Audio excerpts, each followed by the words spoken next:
ଶିଶୁ ସେବିକା ମାନଙ୍କୁ ସାଲାରୀ ମିଳୁନାହିଁ, କ'ଣ କଲେ ମିଳିବ? ତେବେ ସାଧାରଣତଃ ଯେଉଁମାନେ ଶିଶୁ ସେବିକାରେ ଜଏନ୍ କରିଛନ୍ତି ବା ଶିଶୁ ସେବିକା ଚାକିରି କରୁଛନ୍ତି ସେମାନଙ୍କର ଏଇଟା ଗୋଟିଏ ସାଧାରଣ ସମସ୍ୟା। ତେଣୁ ଯେଉଁମାନେ ବି ଜଏନ୍ ହେଇଛନ୍ତି ଶିଶୁ ସେବିକାରେ, ଯେମିତିକି ଜାଣିଥିବେ ଗତ 2025 ମସିହାର ଶେଷ ଭାଗରେ, ଯାହାକି ନଭେମ୍ବର ଡିସେମ୍ବର ମାସରେ ଶିଶୁ ସେବିକାମାନଙ୍କୁ SMC କମିଟି ତରଫରୁ ଚୟନ କରାଯାଇକି ନିଯୁକ୍ତି ଦିଆଯାଉଥିଲା ଏବଂ କେଉଁଠି ନା କେଉଁଠି କୁହାଯାଇପାରିବ ସେମାନେ ଜାନୁଆରୀ 2026ରୁ ଅଲରେଡ଼ି ଜଏନ୍ କରି ସାରିଛନ୍ତି ଏବଂ ଜଏନ୍ କରି ସାରିବା ପରେ ବର୍ତ୍ତମାନ ଅଗଷ୍ଟ ମାସ ହେଇଗଲାଣି, ପାଖାପାଖି 7 ମାସ କମ୍ପ୍ଲିଟ୍ ହେଇକି 8 ମାସ ଚାଲିଛି, ହେଲେ ବି ତାଙ୍କର ବର୍ତ୍ତମାନ ସୁଦ୍ଧା ଟଙ୍କା ମିଳିନାହିଁ ବା ସେମାନଙ୍କୁ ସାଲାରୀ ମିଳିନାହିଁ। ଯେମିତିକି ଗୋଟିଏ ସମସ୍ୟା ରହିଛି, ଏଠି ଆପଣମାନେ ଦେଖିପାରୁଥିବେ ଜଣେ କମେଣ୍ଟରେ କହିଛନ୍ତି ଯେ ଶିଶୁ ସେବିକାମାନଙ୍କୁ ସାଲାରୀ ମିଳୁନାହିଁ, କ'ଣ କଲେ ମିଳିବ? ଏଇ ଯେଉଁ ଗୋଟିଏ ପ୍ରୋବ୍ଲେମ୍ ରହିଛି ସେହି ରିଗାର୍ଡ଼ିଂ କିଛିଟା ଇନଫର୍ମେସନ୍ ରହିଛି, ଯାହାର କ୍ଲାରିଫିକେସନ୍ ବା କ'ଣ କଲେ ମିଳିବ, କ'ଣ ପାଇଁ ମିଳୁନାହିଁ, ସେହି ରିଗାର୍ଡ଼ିଂ ଏହି ଭିଡ଼ିଓଟିରେ ମୁଁ ଆପଣମାନଙ୍କୁ ଡିଟେଲ୍ସ ଭାବରେ କହିବି। ତେଣୁ ଭିଡ଼ିଓଟିକୁ କମ୍ପ୍ଲିଟ୍ ଶେଷ ପର୍ଯ୍ୟନ୍ତ ଦେଖନ୍ତୁ, ଯାହାଦ୍ୱାରା କି ଆପଣମାନେ ଏହି ରିଗାର୍ଡ଼ିଂ କିଛିଟା ଇନଫର୍ମେସନ୍ ପାଇପାରିବେ ଏବଂ କ'ଣ କଲେ ମିଳିବ, କେବେ ମିଳିବ, ସେଥିପ୍ରତି ବି ଆପଣଙ୍କର କିଛିଟା ଆଇଡ଼ିଆ ଆସିଯିବ। ତେବେ ଦେଖନ୍ତୁ, ଶିଶୁ ସେବିକା ବିବରଣୀ ଏବଂ ମାନଦେୟ ସମସ୍ୟା ବିଷୟରେ ଯଦି ଆପଣମାନେ ଦେଖିବେ, ତେବେ ଦେଖନ୍ତୁ କେଉଁ ସବୁ ସମସ୍ୟା ହେଇପାରେ। ଏଇଠି ଗୋଟେ କଥା କୁହାହେଲା, ବିଭିନ୍ନ ସ୍ଥାନରେ ଆପଣମାନେ ଦେଖିଥିବେ ଶିଶୁ ସେବିକାମାନଙ୍କର ସାଲାରୀ କୁହାଯାଏ ଯେ 3000ରୁ 5000 ପର୍ଯ୍ୟନ୍ତ ହେଇପାରେ। କେଉଁ ଜାଗାରେ 3000 ଟଙ୍କା ସାଲାରୀ ବୋଲି କୁହାଯାଇଥାଏ, ଅନେକ ଜାଗାରେ 5000 ଟଙ୍କା ବୋଲି ସାଲାରୀ କୁହାଯାଇଥାଏ ଏବଂ ବିଭିନ୍ନ ସମୟରେ ବିଭିନ୍ନ ସାଲାରୀ ସମ୍ପର୍କରେ ଦାବି କରାଯାଇଥାଏ। ଯେମିତିକି ଦେଖନ୍ତୁ, 7 ମାସ ଯଦି ହେଇଯାଉଛି 3000 ଟଙ୍କା ହିସାବରେ ତାଙ୍କର ସାଲାରୀ ହେଇଯାଉଛି 21000 ଟଙ୍କା, 5000 ଟଙ୍କା ହିସାବରେ 7 ମାସରେ ସାଲାରୀ ହେଇଯାଉଛି 35000 ଟଙ୍କା। ତେଣୁ ତାଙ୍କର ଯେଉଁ ଏରିୟର ଆକାରରେ ଯେଉଁ ପଇସାଟା ମିଳିବ, ଏଇ ମାସରେ ମିଳିବ କି ଆସନ୍ତା ମାସରେ ମିଳିବ କିମ୍ବା ଯେବେ ବି ମିଳିବ, ସେହି ଯେଉଁ ଟଙ୍କାଟି ସେମାନଙ୍କୁ କେମିତି ମିଳିବ? ଏକାଥରେ ଯେଉଁ ମିଳିବ ତାହା 21000 ମିଳିବ ନା 35000 ମିଳିବ? ତେବେ ସେଇଟା ସର୍ବପ୍ରଥମେ ଆପଣମାନେ କ'ଣ କରିବେ, ଯେହେତୁ ଶିଶୁ ସେବିକାମାନଙ୍କୁ SMC ଦ୍ୱାରା ଚୟନ କରାଯାଇଛି, ମାନେ ସ୍କୁଲ ମ୍ୟାନେଜମେଣ୍ଟ କମିଟି ଦ୍ୱାରା ସେମାନଙ୍କୁ ଚୟନ କରାଯାଇଛି ଏବଂ ନିଯୁକ୍ତି ଦିଆଯାଇଛି। ତେଣୁ ପ୍ରଥମ ଯେଉଁ ଆପଣଙ୍କର ଗ୍ରିଭାନ୍ସ ବା ଆପଣଙ୍କର ଯାହା ବି ରହିଛି ଅଭିଯୋଗ, ତାହା ଆପଣମାନେ କେଉଁଠି ଦେଇପାରିବେ? ଆପଣ SMCର କମିଟିରେ ଯେଉଁମାନେ ଥିବେ ସେମାନଙ୍କୁ ଜଣାଇ ପାରିବେ, ସ୍କୁଲରେ ଯାଇକି ବୁଝିପାରିବେ। ଏହା ବ୍ୟତୀତ ଆପଣମାନେ ବିଭିନ୍ନ ଉପାୟରେ ଜାଣିପାରିବେ ସତ, ଯେମିତିକି ଟଙ୍କା ପାଇବା ପାଇଁ କ'ଣ କରିବେ ବୋଲି ଗୋଟିଏ କିଛିଟା ତା'ର ସୂତ୍ର ଦିଆଯାଇଛି ବା କିଛି ଗୁଡ଼ାକ ସିଷ୍ଟମ୍ ଦିଆହେଇଛି, କେଉଁ ଉପାୟରେ ଆପଣମାନେ ଜାଣିପାରିବେ। CDPO ଯାହାକି ଚାଇଲ୍ଡ ଡେଭଲପମେଣ୍ଟ ପ୍ରୋଜେକ୍ଟ ଅଫିସର ଏବଂ BEO ଯିଏ ରହିଛନ୍ତି, ବ୍ଲକ ଏଜୁକେସନ୍ ଅଫିସର ଯିଏ ରହିଛନ୍ତି, ତାଙ୍କ କାର୍ଯ୍ୟାଳୟରେ ଲିଖିତ ଅଭିଯୋଗ ଦେଇପାରିବେ। ସେଇଟା ପରେ ଦେବେ, କିନ୍ତୁ ଆପଣମାନେ ପ୍ରଥମେ କ'ଣ କରିବେ, ସ୍କୁଲ ମ୍ୟାନେଜମେଣ୍ଟ କମିଟି, ସେହି କମିଟିରେ ଆପଣମାନେ ପ୍ରଥମେ ଅଭିଯୋଗ ଦେବେ ଯେ ଆପଣଙ୍କର କାମ କରିକି ଏତେ ମାସ ବିତିଗଲାଣି କିନ୍ତୁ ଆପଣଙ୍କୁ ମନ୍ଥଲି ଯେଉଁ ଆପଣଙ୍କର ପାରିଶ୍ରମିକ ପାଇବା କଥା ସେଇଟା ମିଳୁନାହିଁ, ଯେଉଁ ଶିଶୁ ସେବିକାମାନଙ୍କୁ ମିଳୁନାହିଁ, ସେଇଟା ସ୍କୁଲର ଯିଏ ପ୍ରିନ୍ସିପାଲ୍ ରହିଥିବେ ବା ହେଡ଼୍ ସାର୍ ରହିଥିବେ ତାଙ୍କୁ ଜଣାଇ ପାରିବେ। ସ୍କୁଲ ମ୍ୟାନେଜମେଣ୍ଟ କମିଟିର ସଦସ୍ୟମାନଙ୍କୁ, ଯିଏ ପ୍ରେସିଡେଣ୍ଟ, ସେକ୍ରେଟାରୀ ଯିଏ ବି ରହିଛନ୍ତି ସେମାନଙ୍କୁ ଜଣାଇ ପାରିବେ। ସେକେଣ୍ଡ କଥା ହେଲା, ଆପଣଙ୍କର ଯେଉଁ ବ୍ଲକ ଡେଭଲପମେଣ୍ଟ ଅଫିସର BDO ଏବଂ ଡିଷ୍ଟ୍ରିକ୍ଟ ସୋସିଆଲ ୱେଲଫେୟାର ଅଫିସର ଯାହାକି DSWO, ତାଙ୍କୁ ମଧ୍ୟ ଜଣାଇ ପାରିବେ। ସେଇଟା ପର ଷ୍ଟେଜ୍। ପ୍ରଥମ ଷ୍ଟେଜ୍ରେ ଆପଣମାନେ ସ୍କୁଲରେ ହିଁ ଅଭିଯୋଗ କରିବେ, ଜଣାଇବେ। ତେବେ ଅନ୍ୟ ଶିଶୁ ସେବିକାମାନଙ୍କ ସହିତ ମିଶି ସମୂହ ଭାବରେ ଦାବିପତ୍ର ଦେଲେ ପ୍ରଭାବ ଅଧିକ ହୁଏ। ହଁ, ଏଇଟା ସତ କଥା। ଯଦି ଆପଣଙ୍କର ଗୋଟିଏ ସଂଗଠନ ରହିଛି ବା ଭଲ ବୁଝାମଣା ରହିଛି, ଆପଣଙ୍କର ଗୋଟେ କମ୍ୟୁନିଟି ବିଲ୍ଡ କରିଛନ୍ତି, ମନେ କରନ୍ତୁ ଯେଉଁମାନେ ଶିଶୁ ସେବିକାରେ ଅଛନ୍ତି ଯେଉଁ ଗ୍ରାମରେ, ତାଙ୍କ ଭିତରେ ଯଦି ଗୋଟିଏ ନେଟୱାର୍କିଂ ଭଲ ରହିଛି, କନେକ୍ସନ୍ ଗୋଟେ ଭଲ ରହିଛି, ଉତ୍ତମ ବୁଝାମଣା, ପରସ୍ପର ସହିତ କଣ୍ଟାକ୍ଟରେ ଅଛନ୍ତି, ତାହେଲେ ପରସ୍ପର ସହିତ କଣ୍ଟାକ୍ଟ ହେଇକି ଯଦି ସମସ୍ତଙ୍କର ସାଧାରଣ ସମସ୍ୟା ରହୁଛି, ତାହେଲେ ଆପଣମାନେ ମିଳିତ ଭାବରେ ଯାଇକି ଅଭିଯୋଗ କରିପାରିବେ ଯେ ଆପଣମାନଙ୍କୁ ଦରମା ମିଳୁନାହିଁ, ମାନେ ପରବର୍ତ୍ତୀ ସମୟରେ ବି ମିଳିବ ନାହିଁ, ସେଇଟା ସମ୍ପୂର୍ଣ୍ଣ ଭୁଲ। ତାହା ମଧ୍ୟ ମୁଁ ଆପଣମାନଙ୍କୁ କହିବି। ଆପଣ କେବଳ ଭିଡ଼ିଓଟିକୁ ଶେଷ ପର୍ଯ୍ୟନ୍ତ ଦେଖନ୍ତୁ, ଡିଟେଲ୍ ଇନଫର୍ମେସନ୍ ପାଇପାରିବେ। ଯଦି ପ୍ରଥମ ଥର ଆମ ଚ୍ୟାନେଲରେ ଭିଡ଼ିଓ ଦେଖୁଛନ୍ତି, ତେବେ ଚ୍ୟାନେଲକୁ ସବସ୍କ୍ରାଇବ୍ କରିକି ପାଖରେ ଥିବା ବେଲ୍ ଆଇକନ୍କୁ ମଧ୍ୟ ଅନ୍ କରିଦିଅନ୍ତୁ, ଯାହାଦ୍ୱାରା କି ପରବର୍ତ୍ତୀ ସମୟରେ ଏମିତି ଯାହା ବି କିଛି ଇମ୍ପୋର୍ଟାଣ୍ଟ ଅପଡେଟ୍ ରିଗାର୍ଡିଂ ଭିଡ଼ିଓ ଆସିବ ତାହାର ନୋଟିଫିକେସନ୍ ଆପଣମାନେ ସର୍ବପ୍ରଥମେ ପାଇପାରିବେ। ଏହା ସହିତ ଭିଡ଼ିଓକୁ ଲାଇକ୍ ଆଣ୍ଡ ସେୟାର କରିକି ଅନ୍ୟମାନଙ୍କ ପାଖକୁ ସେୟାର କରିଦିଅନ୍ତୁ ଏବଂ ଅନ୍ୟମାନଙ୍କୁ ଜଣାଇ ଦିଅନ୍ତୁ, ଯାହାଦ୍ୱାରା କି ସେମାନେ ମଧ୍ୟ ଜାଣିପାରିବେ। ବାକି ଆପଣମାନେ କ'ଣ କରିବେ, ଓଡ଼ିଶା CM ଗ୍ରିଭାନ୍ସ ପୋର୍ଟାଲ ଗୋଟେ ଯେଉଁ ଲଞ୍ଚ କରାଯାଇଛି ବା ଖୋଲାଯାଇଛି, ଆପଣଙ୍କର ଅଭିଯୋଗ ପୋର୍ଟାଲ ଯେଉଁଟା, ସେଇଥିରେ ସେଇ ପୋର୍ଟାଲରେ ଆପଣଙ୍କର ଅଭିଯୋଗ କରିପାରିବେ। ତେଣୁ ନିଜର ନାମ, କେଉଁ ମାସରୁ ଟଙ୍କା ବାକିଆ ରହିଛି, କେନ୍ଦ୍ର ନାମ, ମାନେ ଆପଣ କେଉଁ କେନ୍ଦ୍ରରେ ବା କେଉଁ ପ୍ରାଇମେରୀ ସ୍କୁଲରେ ଶିଶୁ ସେବିକା ଭାବରେ କାମ କରୁଛନ୍ତି ବା କାର୍ଯ୍ୟରତ ଅଛନ୍ତି ତାହା ଜଣାଇ ପାରିବେ। ତାପରେ ଆପଣଙ୍କର ବ୍ୟାଙ୍କ ତଥ୍ୟ ଠିକ୍ ଅଛି କି ନାହିଁ ଦେଖିପାରିବେ। ଏବଂ ସବୁଠାରୁ ଇମ୍ପୋର୍ଟାଣ୍ଟ କଥା ହେଲା, ଯଦି ଆପଣଙ୍କର ମନ୍ଥଲି ସାଲାରୀ ଆସୁନାହିଁ ତେବେ ଆପଣଙ୍କର ବ୍ୟାଙ୍କ ଯେଉଁ ଖାତା ରହିଛି ତାକୁ ମଧ୍ୟ ଯାଞ୍ଚ କରିବା ଦରକାର। କିଛି ଖାତାରେ କିଛି ପ୍ରୋବ୍ଲେମ୍ ନାହିଁ କି, ଯେମିତିକି ଆଧାର ସେଡ଼ିଂ ହେଇନଥିବ ବା ଯେଉଁଟାକୁ ଆପଣମାନେ କହିପାରିବେ DBT ହେଇନଥାଇପାରେ। ଏହିସବୁ ସମସ୍ୟା ପାଇଁ ଅନେକଙ୍କର ପଇସା ଅଟକିଥାଏ ଏବଂ ସେମାନଙ୍କର DBT ସମସ୍ୟା, ଯେଉଁଟାକି ଆପଣମାନେ ଜାଣିଥିବେ, ଡାଇରେକ୍ଟ ବେନିଫିଟ୍ ଟ୍ରାନ୍ସଫର୍, ଯେଉଁଥିରେ କି ଅଧିକାଂଶ ସରକାରୀ ଟଙ୍କା ଆସିଥାଏ। ତେଣୁ ବ୍ୟାଙ୍କ ଖାତାରେ ଯଦି ଆପଣଙ୍କର DBT ନାହିଁ, DBTକୁ ଏନାବୁଲ୍ କରାଯାଇ ନାହିଁ, ତାହେଲେ ଆପଣମାନଙ୍କର ଏହିସବୁ ସମସ୍ୟା ହେଇପାରେ। ତାପରେ ଆପଣମାନେ ଦେଖନ୍ତୁ, ଶିଶୁ ସେବିକା ଯେଉଁମାନେ ବି ଅଛନ୍ତି ତାଙ୍କର କାର୍ଯ୍ୟଗୁଡ଼ିକ ଏଥିରେ ବର୍ଣ୍ଣନା କରାଯାଇଛି ଯେ କ'ଣ କ'ଣ ସବୁ କାର୍ଯ୍ୟ ରହିଛି। ଏହା ବ୍ୟତୀତ ଦରମା ବିଷୟରେ ଆପଣମାନେ ଯେଉଁମାନଙ୍କର କ୍ଲିଅର ଇନଫର୍ମେସନ୍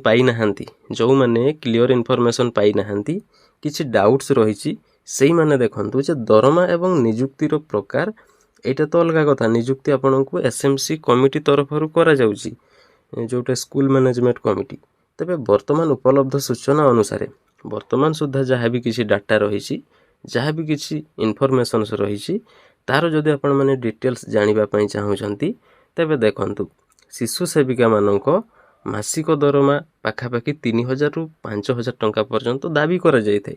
କିନ୍ତୁ ବର୍ତ୍ତମାନ ସୁଦ୍ଧା ସେମିତି ଟଙ୍କା ମ୍ୟାକ୍ସିମମ୍ ଶିଶୁ ସେବିକାମାନଙ୍କୁ ମିଳୁନାହିଁ। ତେଣୁ ଆକ୍ଚୁଆଲରେ ତାଙ୍କର ସାଲାରୀ କେତେ କେହି ଜାଣିପାରୁନାହାନ୍ତି। ତେଣୁ କୁହାଯାଉଛି କି 3,000 ମଧ୍ୟ ହେଇପାରେ, 5,000 ମଧ୍ୟ ହେଇପାରେ।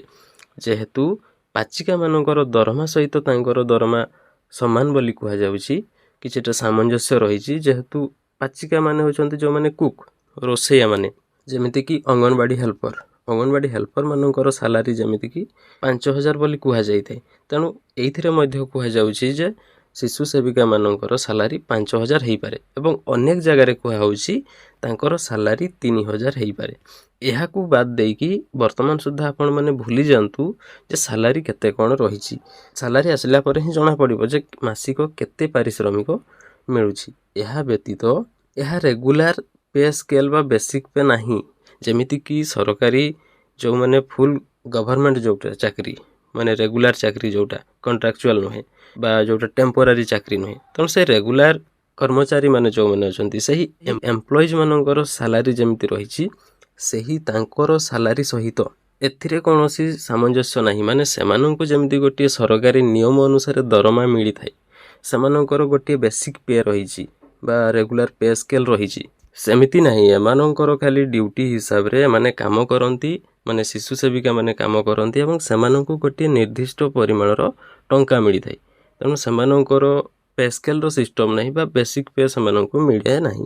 ତା ସହିତ ସରକାରୀ ଚାକିରିରେ ଯେମିତିକି DA, HRA, ପେନ୍ସନ୍ ଭଳି ସବୁ ସୁବିଧା ରହିଛି, ତାହା ସାଧାରଣତଃ ରେଗୁଲାର ଗଭର୍ଣ୍ଣମେଣ୍ଟ ଏମ୍ପ୍ଲୟିମାନଙ୍କୁ ଯେମିତି ମିଳିଥାଏ, ସେଇଭଳିଆ ଏମାନଙ୍କୁ ସାଲାରୀ ମିଳିନଥାଏ ଏବଂ ବା ଏହିସବୁ ସୁବିଧା ମିଳିନଥାଏ, ଯେହେତୁ ଏହା ଗୋଟିଏ ରେଗୁଲାର ସରକାରୀ ଚାକିରି ନୁହେଁ।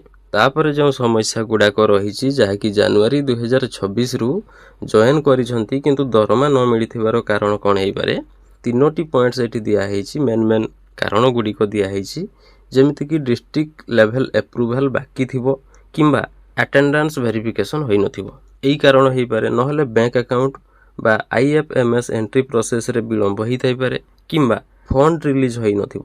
ଆପଣଙ୍କର ଯେଉଁ ସାଲାରୀ ମିଳିଥାଏ ଶିଶୁ ସେବିକାମାନଙ୍କୁ, ସେମାନଙ୍କ ପାଇଁ ସ୍କୁଲର ଗୋଟିଏ ଫଣ୍ଡ ରହିଛି, ସେହି ଫଣ୍ଡକୁ ଟଙ୍କା ଆସିଥାଏ। ସେହି ଫଣ୍ଡରେ ଟଙ୍କା ଥିଲେ ସେହି ଫଣ୍ଡରୁ ଟଙ୍କା ଉଠେଇକି ଶିଶୁ ସେବିକାମାନଙ୍କୁ ପେମେଣ୍ଟ କରାଯାଇଥାଏ ବା ପେମେଣ୍ଟ କରାଯିବ। ଯଦି ସେହି ଫଣ୍ଡରେ ଟଙ୍କା ସରିଯାଇଛି ବା ସେହି ଫଣ୍ଡକୁ ଟଙ୍କା ଆସିନାହିଁ, ତାହେଲେ ସେହି କାରଣରୁ ମଧ୍ୟ ସାଲାରୀ ମିଳିବାରେ ବିଳମ୍ବ ହୋଇଥାଇପାରେ। ଏଇଟା ହେଉଛି ତା'ର ମୁଖ୍ୟ କାରଣ, ସବୁଠାରୁ ମୁଖ୍ୟ କାରଣ ଏଇଟା ହେଇଥାଇପାରେ। ଯଦି ଫଣ୍ଡକୁ ଟଙ୍କା ଆସିନାହିଁ ବା ଫଣ୍ଡରେ ଟଙ୍କା ସରିଯାଇଛି ତାହେଲେ ସେହି ଫଣ୍ଡରେ ଟଙ୍କା ସରିଯାଇଥିବା କାରଣରୁ ଏପର୍ଯ୍ୟନ୍ତ ସାଲାରୀ ମିଳିନାହିଁ। ଆଉ ଥରେ କହିବି ଦେଖନ୍ତୁ, ଏ ଯେଉଁ ଶିଶୁ ସେବିକା ପଦଟି ବା ଶିଶୁ ସେବିକା ଯେଉଁ ପୋଷ୍ଟ ରହିଛି ସେହି ଚାକିରିଟି ଏକ ପୂର୍ଣ୍ଣ ସରକାରୀ ବା ପର୍ମାନେଣ୍ଟ ଗଭର୍ଣ୍ଣମେଣ୍ଟ ପୋଷ୍ଟ ନୁହେଁ କିମ୍ବା ଓଡ଼ିଶା ସିଭିଲ୍ ସର୍ଭିସ କ୍ୟାଡର ନୁହେଁ। ଏହା ଗୋଟିଏ କ୍ୟାଡର ଚାକିରି ନୁହେଁ, ଯେଉଁଟାକି କ'ଣ ହୁଏ ନା ଗୋଟିଏ ସ୍କିମ୍ ଅଣ୍ଡରରେ ଆସିଥାଏ। ସ୍କିମ୍ ବେସ୍ଡ ସପୋର୍ଟ ଷ୍ଟାଫ୍ ମାନେ ସମଗ୍ର ଶିକ୍ଷା ଯେଉଁ ଅଭିଯାନ ରହିଛି ସେହି ସମଗ୍ର ଶିକ୍ଷା ପ୍ରୋଗ୍ରାମ ରହିଛି, ସେହି ପ୍ରୋଗ୍ରାମର ଏହା ଗୋଟିଏ ଯୋଜନା, ଯାହାକି ଗୋଟିଏ କଣ୍ଟ୍ରାକ୍ଚୁଆଲ ବା ଟେମ୍ପୋରାରୀ କାମ ଅଟେ ବା ପୋଷ୍ଟ ଅଟେ ବା ଚାକିରି ଅଟେ। ତେଣୁ SMC ଦ୍ୱାରା ଏହା ପରିଚାଳନା କରାଯାଇଥାଏ। ତେବେ ଶିଶୁ ସେବିକା ମାନଙ୍କର ରେମୁନେସନ୍, ତାଙ୍କର ଯେଉଁଟା ପାରିଶ୍ରମିକ, ତାଙ୍କର ଯେଉଁଟା ସାଲାରୀ, ସେଇଟା କ'ଣ ହୁଏ ନା ସମଗ୍ର ଶିକ୍ଷା ପ୍ରୋଗ୍ରାମ ଯେଉଁ ରହିଛି ଏବଂ ଷ୍ଟେଟ୍ ଗଭର୍ଣ୍ଣମେଣ୍ଟ ଏଜୁକେସନ୍ ବଜେଟ୍ ମାଧ୍ୟମରେ ଦିଆଯାଇଥାଏ। ଦୁଇଟା ବଜେଟ୍କୁ ମିଶିକି ସେଇଥିରୁ ସେମାନଙ୍କର ଟଙ୍କା ଆସିଥାଏ। ଏବଂ ପର୍ମାନେଣ୍ଟ ହେବ କି ଏଇ ଚାକିରିଟା? ଦେଖନ୍ତୁ, ଏହା ସ୍ୱତନ୍ତ୍ର ଭାବରେ ଗୋଟିଏ ନୂଆ ପୋଷ୍ଟ। ପୂର୍ବରୁ ଏହି ପୋଷ୍ଟ କ୍ରିଏଟ୍ କରାଯାଇନଥିଲା ଓଡ଼ିଶାରେ। ଶିଶୁ ସେବିକା କ୍ଲାସ ଓଡ଼ିଶାର ପ୍ରାଥମିକ ବିଦ୍ୟାଳୟମାନଙ୍କରେ ଖୋଲିବା ପରେ ଏହି ପୋଷ୍ଟକୁ ନୂତନ ଭାବରେ କ୍ରିଏଟ୍ କରାଯାଇଛି। ତେଣୁ ଏହା ବର୍ତ୍ତମାନ ଇନିସିଆଲ ଷ୍ଟେଜ୍ ବା ପ୍ରାରମ୍ଭିକ ପର୍ଯ୍ୟାୟରେ ଅଛି। ତେଣୁ କୁହାଯାଇପାରିବ ନାହିଁ ଯେ ଭବିଷ୍ୟତରେ ଏହା ପର୍ମାନେଣ୍ଟ ହେଇଯିବ କି କ'ଣ। ତେଣୁ ବର୍ତ୍ତମାନ ପର୍ଯ୍ୟନ୍ତ ପର୍ମାନେଣ୍ଟ କରିବାର କୌଣସି ନିଶ୍ଚିତ ନିୟମ ନାହିଁ। କେବଳ ସରକାରୀ ନୀତି ପରିବର୍ତ୍ତନ ହେଲେ ହିଁ ଏହା ସମ୍ଭବ। ଏବଂ ଦେଖନ୍ତୁ, ଏହି ଚାକିରି କରିବା ପାଇଁ କୌଣସି ବି ଏକ୍ଜାମ୍ ନାହିଁ, କୌଣସି ପ୍ରକାର ସ୍କିଲ୍ ଟେଷ୍ଟ ନାହିଁ, କିଛି ନାହିଁ, ବା ମାର୍କ ବେସିସ୍ ସିଲେକ୍ସନ୍ ସେମିତି ବି ନାହିଁ। ଏହାକୁ ଯେଉଁ ମହିଳା ସଶକ୍ତିକରଣ କରିବା ପାଇଁ କ'ଣ କରାଯାଉଛି ନା ସେହି SMC କମିଟି ତରଫରୁ ବଛାଯାଉଛି ଯେ ଯେଉଁମାନେ ପାଇବା ପାଇଁ ହକଦାର, କେଉଁମାନେ ପାଇବେ, କାହାକୁ ପ୍ରଥମେ ପ୍ରାଥମିକତା ଦିଆଯିବ, ସେହି ହିସାବରେ ସବୁ ଦୃଷ୍ଟିରୁ ଦେଖିକି ଏଇଥିରେ ନିଯୁକ୍ତି କରାଯାଉଛି। ଏବଂ ଏହା ଓଡ଼ିଶାର କୌଣସି କମିଶନ ଯେମିତିକି OSSC, OSSC କିମ୍ବା ସେମିତି ସରକାରୀ କମିଶନ ବା କିମ୍ବା କୌଣସି ଗଭର୍ଣ୍ଣମେଣ୍ଟ ବଡି ତରଫରୁ ଏହାର ଏକ୍ଜାମିନେସନ୍ ହେଉନାହିଁ କିମ୍ବା ଏହାର ସିଲେକ୍ସନ୍ ହେଉନାହିଁ। ତେଣୁ ଯେଉଁମାନେ ଶିଶୁ ସେବିକା ବିଷୟରେ ଜାଣିନାହାନ୍ତି, ଦେଖନ୍ତୁ, ଜାଣି ରଖନ୍ତୁ। ଯଦି ପଦ କଥା ଦେଖିବେ ବା ପୋଷ୍ଟ ବିଷୟରେ ଦେଖିବେ, ତେବେ ତାହା ହେଉଛି ଶିଶୁ ସେବିକା। କାର୍ଯ୍ୟସ୍ଥଳ କେଉଁ ସ୍ଥାନରେ ସେମାନଙ୍କର କାମ ହେଇଥାଏ ନା ଗଭର୍ଣ୍ଣମେଣ୍ଟ ପ୍ରାଇମେରୀ ସ୍କୁଲ, ଯେଉଁଟାକି ଶିଶୁ ବାଟିକା, ଯେଉଁଥିରେ ଶିଶୁ ବାଟିକା ଖୋଲାଯାଇଛି, ଶିଶୁ ବାଟିକା କ୍ଲାସ୍ ଖୋଲାଯାଇଛି। ଓଡ଼ିଶାର ପାଖାପାଖି 45,000ରୁ ଉର୍ଦ୍ଧ୍ୱ ପ୍ରାଇମେରୀ ସ୍କୁଲରେ ଶିଶୁ ବାଟିକା କ୍ଲାସ୍ ଖୋଲାଯାଇଛି, ଯେଉଁଥିରେ କି ଶିଶୁ ବାଟିକା ପିଲାମାନେ ବର୍ତ୍ତମାନ ଷ୍ଟଡି କରୁଛନ୍ତି। ତାପରେ ଦରମା କ'ଣ ନା ପ୍ରାୟ 3,000ରୁ 5,000 ପ୍ରତି ମାସ ମାନଦେୟ ଯେଉଁଟା ବୋଲି କୁହାଯାଉଛି, ସେଇଟା 3,000 ଟଙ୍କାରୁ 5,000 ଟଙ୍କା ମଧ୍ୟରେ ହେଇପାରେ। କ'ଣ ପାଇଁ ନା ବର୍ତ୍ତମାନ ସୁଦ୍ଧା ସାଲାରୀ ମ୍ୟାକ୍ସିମମ୍ ଶିଶୁ ସେବିକା ମାନଙ୍କୁ ମିଳିନାହିଁ। ତେଣୁ ଜଣାପଡ଼ିନାହିଁ ଯେ ପ୍ରକୃତ ସାଲାରୀ କେତେ। ପୋଷ୍ଟ ଟାଇପ୍, କେଉଁ ପ୍ରକାର ପୋଷ୍ଟ? ଏହା ସମ୍ପୂର୍ଣ୍ଣ ରୂପରେ ଗୋଟିଏ ଟେମ୍ପୋରାରୀ ପୋଷ୍ଟ। କେତେ ଦିନ ପର୍ଯ୍ୟନ୍ତ ଏହି ପୋଷ୍ଟ ରହିବ ତାହାର ମଧ୍ୟ କୌଣସି ସମ୍ପୂର୍ଣ୍ଣ ସୂଚନା ନାହିଁ, ଯେଉଁଟାକି SMC ତରଫରୁ ଏହାକୁ ଏହି ପୋଷ୍ଟରେ ନିଯୁକ୍ତି ମିଳିଥାଏ। ଏହା ପର୍ମାନେଣ୍ଟ ନୁହେଁ, ରେଗୁଲାର ଗଭର୍ଣ୍ଣମେଣ୍ଟ ଜବ୍ ନୁହେଁ। ଏହାର ଯେଉଁ ଫଣ୍ଡ ଆସିଥାଏ, ତାପରେ ସେହି ଫଣ୍ଡ ଆସିଲା ପରେ ସେହି ଫଣ୍ଡରୁ ସାଲାରୀ ମିଳିଥାଏ। ତାହା ହେଉଛି ସମଗ୍ର ଶିକ୍ଷା ଅଭିଯାନ ଯେଉଁ ରହିଛି ସେହି ଫଣ୍ଡ ପ୍ଲସ୍ ଯେଉଁ ଷ୍ଟେଟ୍ ବଜେଟ୍ ରହିଛି ସେହି ଫଣ୍ଡରୁ ଟଙ୍କା ଆସିଲା ପରେ ହିଁ ସାଲାରୀ ମିଳିଥାଏ। ପେନସନ୍ ବା DA, HRA ଏବଂ TA ଏହିସବୁର କୌଣସି ବି ସୁବିଧା ନଥାଏ। ଯେଉଁମାନେ ରେଗୁଲାର ଏମ୍ପ୍ଲୟି ଯେଉଁମାନେ ଅଛନ୍ତି ସେମାନଙ୍କ ଭଳି ଏମାନେ ରେଗୁଲାର ଏମ୍ପ୍ଲୟି ନୁହନ୍ତି। ତେଣୁ ବର୍ତ୍ତମାନ କଥା ହେଲା, ଯେଉଁମାନଙ୍କୁ ସାଲାରୀ ମିଳିନାହିଁ, କ'ଣ ପାଇଁ ମିଳିନାହିଁ ତାହା ତ ଆପଣମାନେ ଜାଣିପାରିଲେ। ଏବଂ ଯଦିଓ ବି ମିଳିନାହିଁ, ନିଶ୍ଚିତ ହେଇକି ରୁହନ୍ତୁ, କେବେ ନା କେବେ ବିଳମ୍ବ ହେଇପାରେ, କିନ୍ତୁ ଏରିୟର ଆକାରରେ ଆପଣମାନଙ୍କୁ ଟଙ୍କା ମିଳିଯିବ। ଯେତେବେଳେ ବି ବଜେଟ୍ରେ ଟଙ୍କା ହେଇଯିବ, ବଜେଟ୍କୁ ଟଙ୍କା ଆସିଯିବ, ସେତେବେଳେ ପ୍ରତ୍ୟେକ ଶିଶୁ ସେବିକା ମାନଙ୍କର ସାଲାରୀ ମିଳିଯିବ। ତେଣୁ ବର୍ତ୍ତମାନ ପର୍ଯ୍ୟନ୍ତ ମ୍ୟାକ୍ସିମମ୍ ଶିଶୁ ସେବିକା ମାନଙ୍କର ଏଇଆ ହିଁ କମ୍ପ୍ଲେନ୍ ରହୁଛି ବା ଏଇଟା ଗୋଟେ ସମସ୍ୟା ବୋଲି ଯେଉଁ ଧରାଯାଉଛି ଯେ କାମ ତ ସେମାନେ କରୁଛନ୍ତି, କାମ କରିକି 7 ମାସ ଅଲରେଡ଼ି ହେଇଗଲାଣି, କିନ୍ତୁ ସେମାନଙ୍କର ସାଲାରୀ ମିଳିନାହିଁ। ତେଣୁ ଯେଉଁମାନଙ୍କୁ ଟଙ୍କା ବର୍ତ୍ତମାନ ସୁଦ୍ଧା ମିଳିନାହିଁ ବା ସାଲାରୀ ମିଳିନାହିଁ, ନିଶ୍ଚିତ ହେଇକି ରୁହନ୍ତୁ। କାହିଁକି ନା ଫଣ୍ଡରେ ଟଙ୍କା ନଥିବ। ଯେତେବେଳେ ବି ଫଣ୍ଡକୁ ଟଙ୍କା ଆସିଯିବ ଷ୍ଟେଟ୍ ବଜେଟ୍ ଏବଂ ସମଗ୍ର ଶିକ୍ଷା ଅଭିଯାନ ତରଫରୁ, ସେତେବେଳେ ଫଣ୍ଡରେ ଟଙ୍କା ରହିଲେ ହିଁ ବା ଯେବେ ବି ଫଣ୍ଡକୁ ଟଙ୍କା ଆସିଯିବ, ସେତେବେଳେ ସମସ୍ତଙ୍କର ଯେଉଁଟା ପାରିଶ୍ରମିକ ବା ରେମୁନେସନ୍ ବା ସାଲାରୀ, ଦରମା ଯାହା ବି କହିପାରିବେ ଆପଣଙ୍କୁ ମିଳିଯିବ।